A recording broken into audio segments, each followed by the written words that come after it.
Kwa mchezaji na bado ni mwangalizi.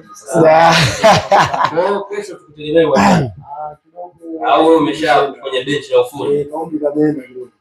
Umestaafu. Okay, umetundika ndaruga. Lakini ungekuwa kwenye soka la ushindani ungekuwa na 24. Mpaka saizi. Kidogo katika nimepambana hivyo. Ungechenga mambo tu na 24 kama kawaida. Na nadhani kwenye soka la kileo inatokea fursa 22 yako. Maana naona kuna vijana wana 40 na mzee afu kuna makaratasi anasema 30. Kwa siku nilishawahi kuambiwa Josh Onyango mkubwa kwake, nikasema oh my god. Kweli kaka? Taarifa lazipata kwako hizi. Mimi nilikuwa mkubwa kwa Josh Onyango. Fada. Alikuwa anamwangalia mbingu.